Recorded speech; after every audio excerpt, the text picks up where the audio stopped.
Okay, good. Excellent.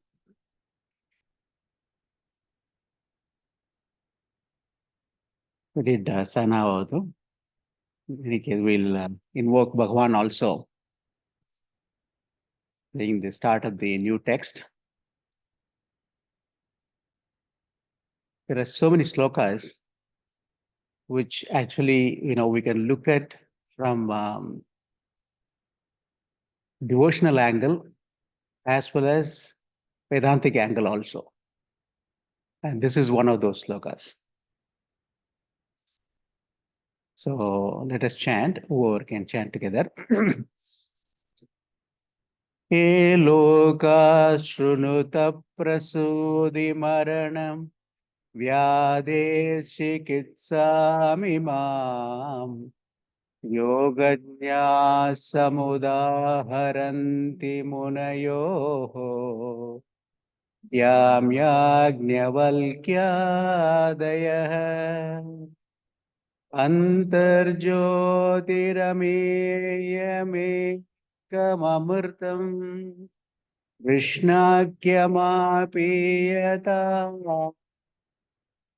तत्पेदं परमौषधं भिदनुते निर्वाणमात्यन्तिकम् assured of liberation when we abide in that Brahman, who is the inner light of consciousness, who is ameham, immeasurable, ekam, one, without the second, and amrutam, immortal. That is Vedantic way of looking at it. Devotional perspective, that internal inner consciousness, which is immeasurable, ekam, amrutam, whom we call as Krishna or Ishvara. When that nectar we drink, nirvanam is atyantikam.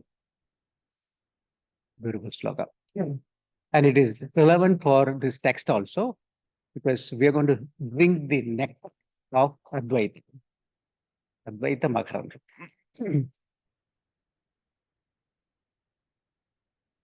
So plan for today, quickly we'll reflect on the last topic. Then we'll have the topic for next week reflection. Then I want to discuss about a couple of options for going forward for this class, because the text what we have chosen, may warrant that discussion. Then we'll introduce ourselves to the text, what is its focus, then the author, and of course the methodology, what is being adopted, and also what we're going to follow, so that we'll be able to understand this text. Then we'll try to enter into the text. I think we'll be able to enter into Mangalacharanam. We'll try to do that. Then we'll start the Vedantic meditation. The first in the Vedantic meditation says, and we'll have our Gurudev guide us. So that's the plan. So reflections on the last topic. As you know, this is the topic actually we posted and during the break. Very thought-provoking and also a topic which will create some, or intentionally some confusion, so that when we reflect on it, then the clarity will be more. So that way the break was very useful, and so grateful that a lot of you actually participated. So first let's hear the summary from Pavanji, and then we'll have a couple of comments, and then we'll proceed to the next one. Over to you, Pavan. Hari Om, Shivaji, Hari Om, Sadhu. Hari Om. Hari Om. So, as Shivaji mentioned, there is an echo. Is it fine? Yeah, yeah, good. Okay. So the reflection topic, which we say Brahman experience, is this possible? If yes, explain. If no, why not? And then what is the purpose of sadhana? In my reflection, and which is in line with most of the other sadhakas, that Brahman experience is not possible in our Vedantic tradition. We experience normally something that is not, that is out of ourselves. However, Brahman is our innermost self, and we are able to realize our true self, Satchit Anand, through approach anubhuti, which is a immediate knowledge. Like the knowledge of I am does not need any experience. Similarly, the knowledge of Aham Brahma Asmi is not an experience, but effortless awareness. So now then, what is the purpose of sadhana? Sadhana is needed to reach the state of this effortless awareness. And Guru can guide in this path of Shravan, Mananan, Nidhi, Dhyasanan, and with the BMI as a tools. But ultimately, it is the student who has to lift and purify his mind to realize his true self. So sadhana is needed to perform the constant contemplation, which is also mentioned as a verse number 140 in Approach Anubhuti. And in this commentary by Swami Chinmayanand, Gurudev Chinmayanand has mentioned that the contemplation man becomes what he constantly contemplates upon. He who continuously and with firm determination and conviction contemplates contemplates upon this infinite reality becomes reality. So it means once you do that, you become that. So you are not being experiencing that. You just become that awareness, become that Brahman. So in our Vedantic tradition. Now further explaining to that, even in Bhakti Marg, Vivek Chudamani, where in Bhakti Marg also, as per verse 31, the Adi Shankaracharya ji has defined that Moksh Karan Samagrayam Bhakti Rev Garyasi Savrup Anusandhanam Bhaktir Atyat Abhyate. So even, yeah, for Moksh, Bhakti is the main prominent mark, but for Bhakti is identified as a Savrup Anusandhanam. So, so in the end, to conclude that, yes,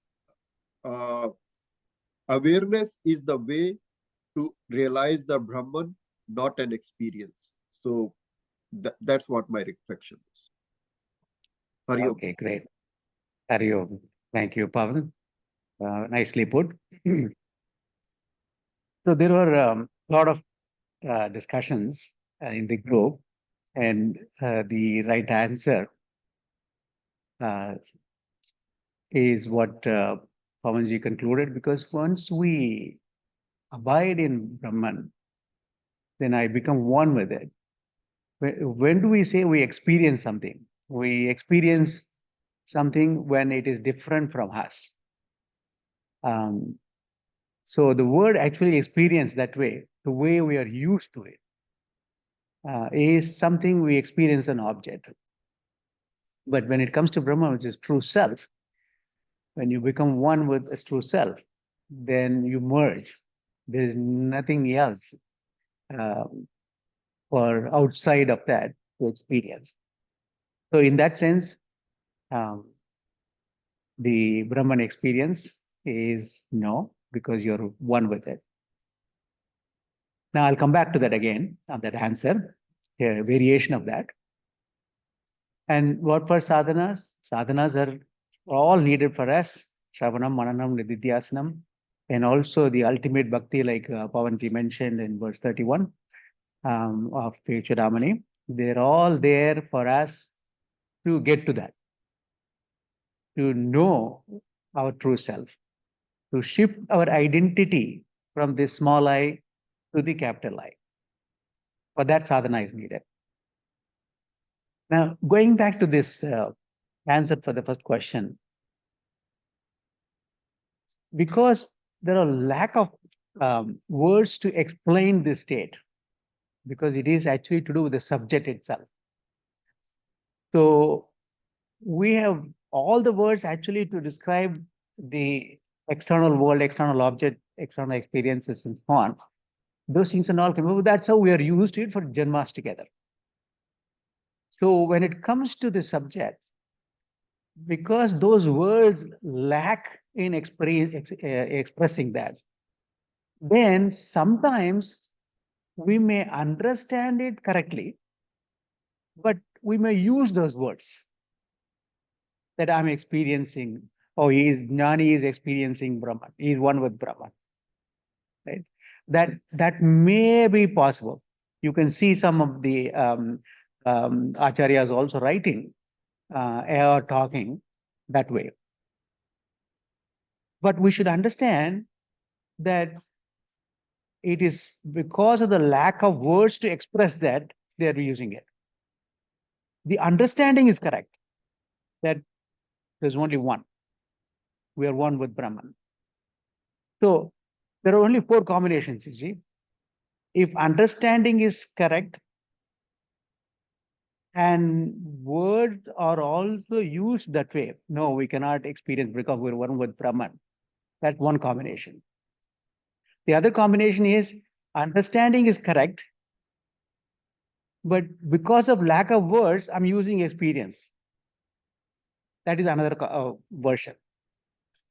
Those two are okay, as long as the understanding is correct. Right? And the other two is understanding is wrong.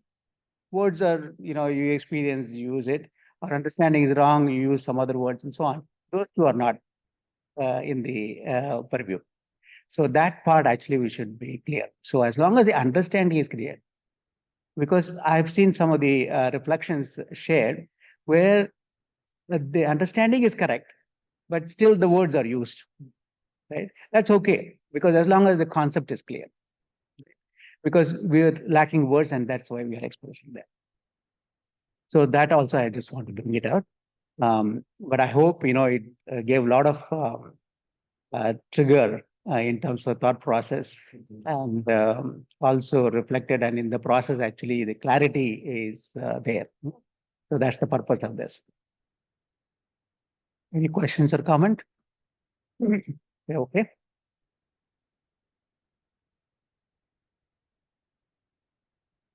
Easy topic, because we are studying, or we are going to study Advaita Makaranda. I thought, why are we studying all this? That we should take a checkpoint. Like keeping the end in mind. We should be proactive and put our effort towards that, right? So what is the end game? So let's reflect on what problems we are trying to solve by studying Vedanta.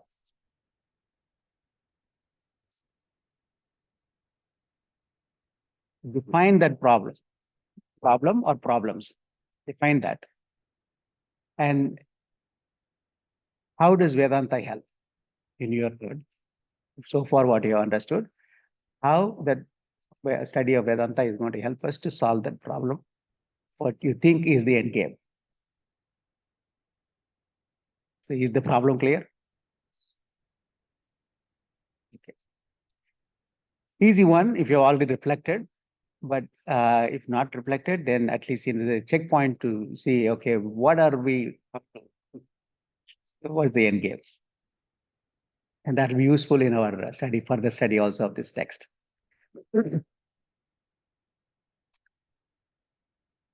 Now, given the text,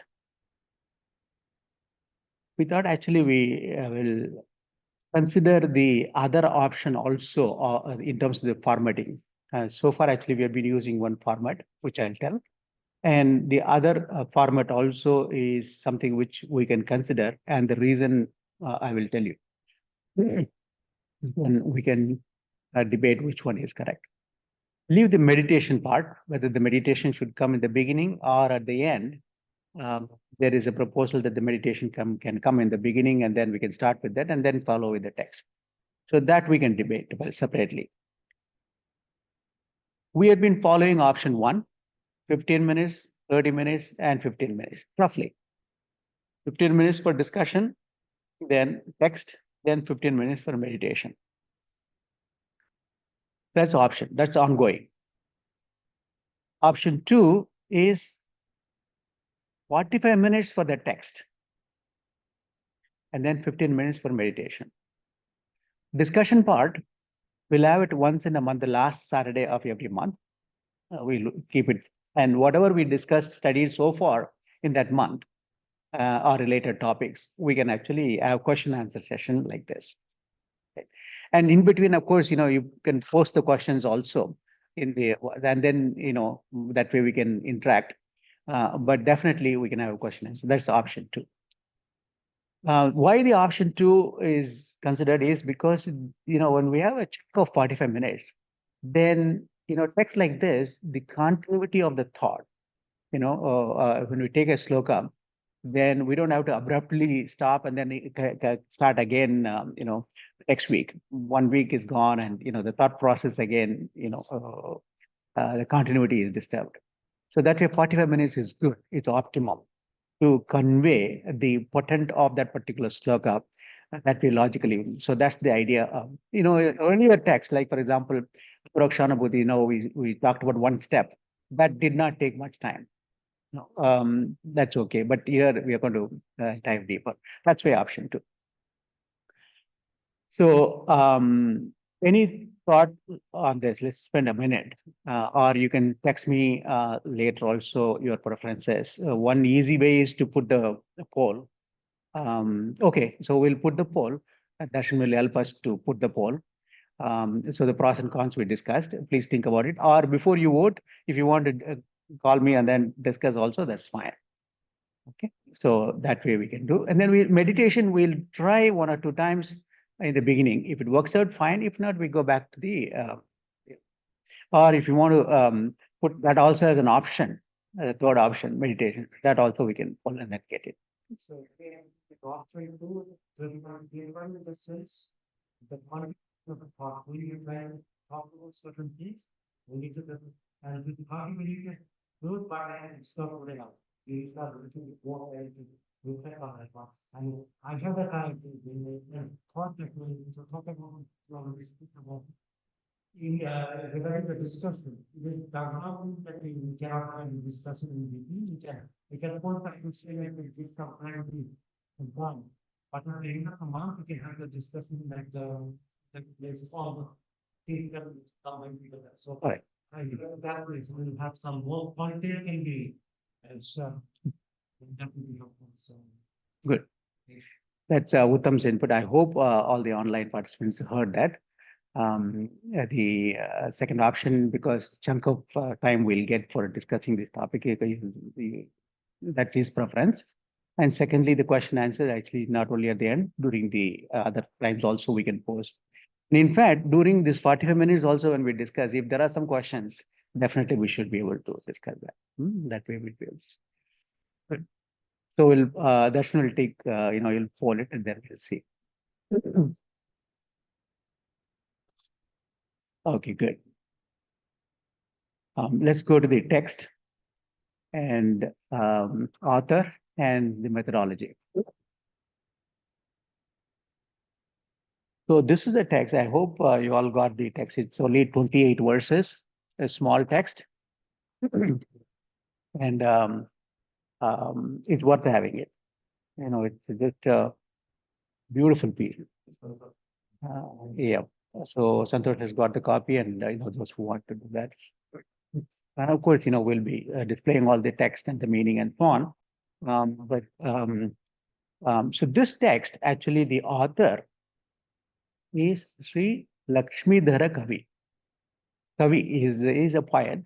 He was a poet and known by Lakshmidhara.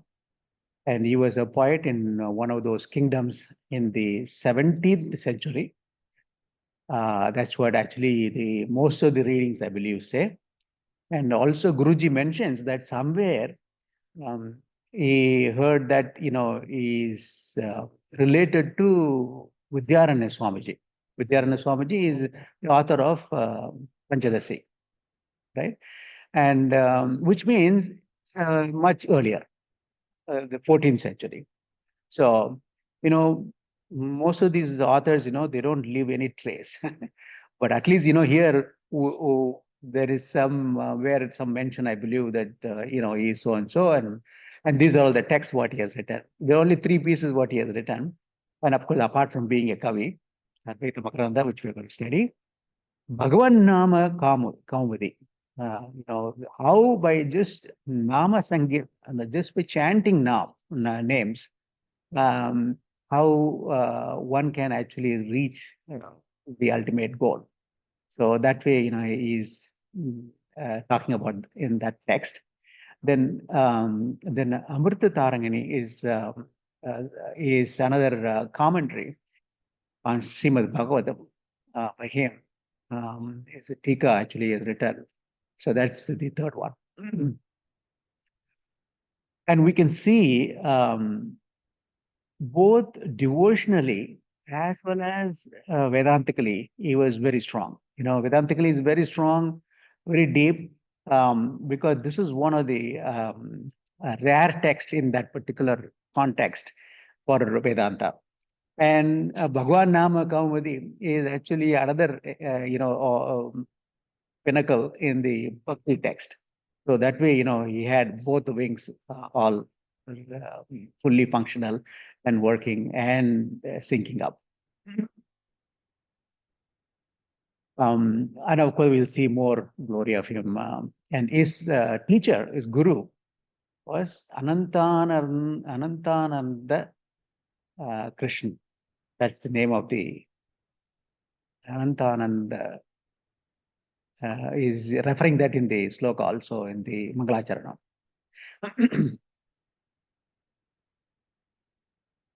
Anantananda Giri. That is the name of the Guru. Anantananda Giri. Yeah, the Giri Parambara.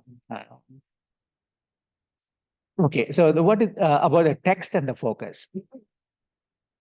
So next, the text, as I said, Advaita Makaranda. Makaranda is nectar, the honey. And it is about Advaita Brahman. So Advaita Brahman is the nectar. So that is the essence of um, this text. Well, a lot of things we can talk about this, but when we say honey, Guruji puts it very nicely. By the way, the commentary on this text is not many commentaries are available. I would say one of the first things to come out popularly is by Guruji in 1986, about almost 40 years ago. 40 years ago, he's written this, and with the Gurudev's blessings and all that. So that was one of the first set of commentaries come out. And of course, there are a couple of other commentaries also. There's a Sanskrit commentary also on this, which is what we learned during the course. I'll be using some of the references from that. So the commentaries are very rare. But this has got such an important, message and the teaching that it just was not recognized what it is worth for at that time. But now it's becoming popular.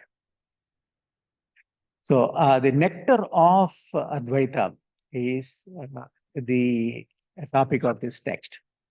And obviously, it is an advanced text because only very few, we can all, the honey is there in all the flowers or most of the flowers and so on. So all of us can enjoy the looking at the flowers, right? Only some can actually go near and take the honey from that. Only honeybee can do. Right? So like that, there are Upanishads are there. We all know Upanishads there, and somebody can actually, just read and enjoy. Somebody can actually read and get a PhD, or somebody can read and give a talk and so on. But only a very few take the nectar and enjoy. In other words, they become one with Brahman, only very few, right? So that way, um, the subject matter is so intense that it is not meant for all. So if anybody in the group who during the upcoming sessions, if you feel out of place, feel free to you know take a break and then come back when we do some other. I won't be offended. If you need some help in terms of clarifying something and all offline, I'm available. We can do that. So you should have a basic idea of Vedanta, then only you'll be able to enjoy this, right? And if you don't have, and if you're willing to talk to me offline and get to speed, that is also fine. If we have that much of interest, you are more than welcome. But I just want to caution you that it is meant for advanced, so-called advanced students in Vedanta. And some of the things what we'll see also is actually you'll feel that way. But sometimes what happens, even when we don't know the swimming, as long as the guide is there, you just jump in. And then guide will help you to, somehow learn swimming quickly, right? So in that context, if you're ready, then come along. Only one a few can do it. Now, this is also coming under the category of Prakarana Grantha. Prakarana Grantha are the Granthas which is different from Shastra Grantha. Shastra Grantha is Bhagavad Gita, Brahma Sutra, Upanishads, and so on. Those are all Shastra Granthas. Prasthana Trahi, that's how they are named, those three. Now, then to explain those in easily understandable form, the Prakarana Granthas are created by various acharyas. And in Prakarana Grantha also the different levels are there, and different categories are there. Guruji has elaborated very nicely in the introduction. You can read that. But some of most of us studied some Prakarana Granthas, like Vivek Chudamani. It talks about from almost A to Z. Of course, there are some topics not touched, almost A to Z. Tattva is initially most of us studied, or Atma Bodha, some of us are studying, and so on. They are all Prakarana Granthas. They all talk about, how to approach a group, then how to do Panchakosha Viveka or Drisha Viveka, etc., etc. Then do Shravanam, Mananam, Nididhyasnam, then Jivan Mukta Lakshanas, then all those topics actually of Vedanta is talked about. And some texts actually emphasize certain parts. Some talked about at an overview of all the topics and so on, like that. Now, when we do the Shravanam, when we listen to Shastra, then what Shastra says, that doubt is clear. We understand, okay, now what Shastra says. But sometimes we may not have the conviction to ourselves to accept it. That's where the mananam comes in. Mananam comes in terms of discussion like what we have been having in the groups, that kind of a discussion, or in study groups, etc. That kind of a discussion, when we have, then the reflection takes place, and then we get convinced. Then the third stage is nididhyasana, where even though we have understood the pramana, the means of knowledge, and even though we had the conviction, sometimes that viparita bhavana, now and then, the erroneous notion comes up. And that actually is clarified and assimilated in nididhyasana. That's what we are doing, guided meditation. The Vedantic meditation. So those are the keywords actually which most of us are familiar. If not, please be familiar. Now, this particular text is actually focused on the mananam part.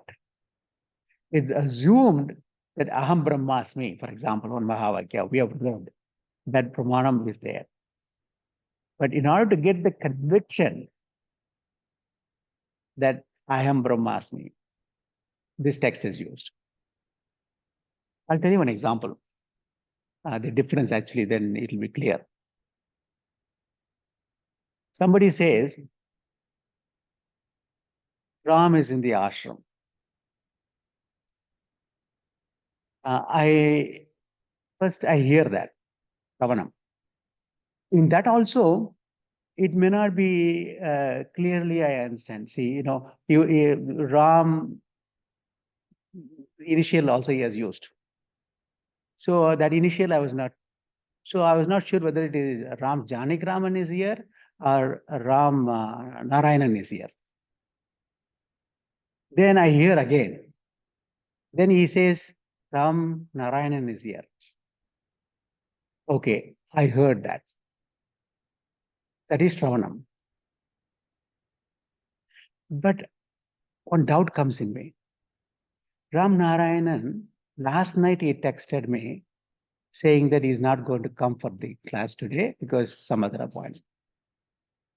So what I heard versus what I know, there is a conflict. Who can it be? I can't have that conviction that Ram Narayanan is here. I see some shadow. So that's not definitely Ram Narayanan because he texted me. So Shravanam I heard. But Mananam is, when I do, it's not accepting, it is conflicting. So the conviction is that. Then, Ram Narayanan shows up because he has cancelled the appointment and all. Then, okay, conviction, yes. So when we do that reflection and resolve that conflict and then have that conviction, then the Mananam takes place. So that is the part. Many doubts actually arise when we do the Shravanam, and during the reflection part, discussion part, and introspection, then we develop the conviction. So Aham Brahmasmi, I am Brahman, that is actually taught during Shravanam. Then how can I make it myself? It's convinced on that. That reflection needs a lot of inputs because that conflict has to be resolved because it's about me. It's about somebody else, then I may not bother also. And it is about me also. If it is something what the Shastra says about me, which is true, then I'll accept it. But if Shastra says something about me and I have a conflict in terms of accepting it, then I have to reflect on it. That's where Manana comes. So this text actually is aimed to resolve that conflict of all those Vedantic teaching, 28 slokas. And it will also do logically.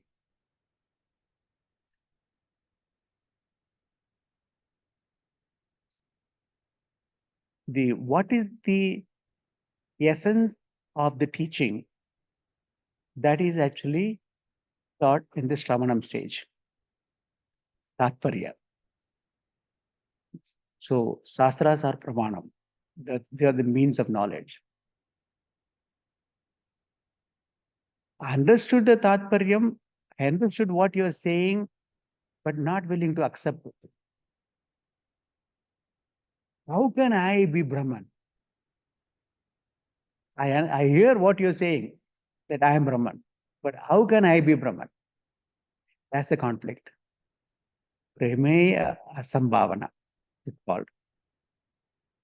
Then Viparita Bhavana is, of course, Nididhyasanam. That, I heard correctly, I got the conviction, but now and then I don't feel that I changed the company. I still feel that I work for the same company. I still feel that I used to live in that house only, now and then. That Viparita Bhavana. That, of course, comes in Nididhyasanam. So that's the picture. And the focus for this text is the middle one. So we have Prakarana Granthas focusing on all or focusing on some of it. But there are very few texts, which focus on the middle part. Brahma Sutra is ultimate. Brahma Sutra is actually the one which focuses on the middle part. And almost closer to that, of course, if there's a big gap, is this text. So that way, the importance of the text, I think we should know.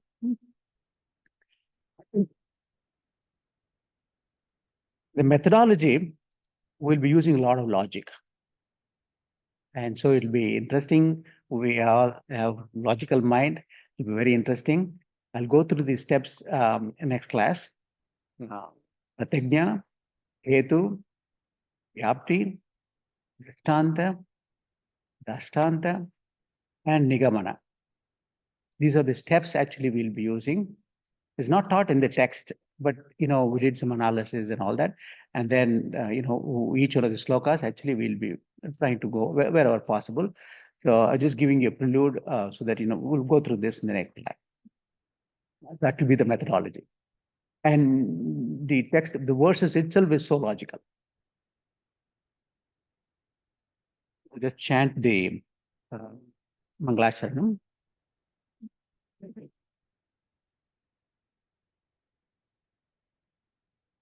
Repeat after me. Kataksha Kirana Chanta Naman Mohabdaye Namaha Anantananda Krishnaya Jagan Mangalamurtaye. Together. Kataksha Kirana Chanta Naman Mohabdaye Namaha Anantananda Krishnaya Jagan Mangalamurtaye. Salutations to Lord Krishna, who is the infinite bliss, whose form is auspicious to the whole world. Jagan Mangalamurtaye, Anantananda Krishnaya, Jagan Mangalamurtaye, and who by mere glance dries up the ocean of delusion of those who surrender to him. Kataksha Kranachanta Naman Mohabdaye, to him Namaha. We'll see this in detail. A lot of Vedantic meaning also in this. So we'll analyze this and then go to the next class onwards, the other topics. About 20 minutes for Gurudev's meditation. So that's why we may go 5 minutes over today.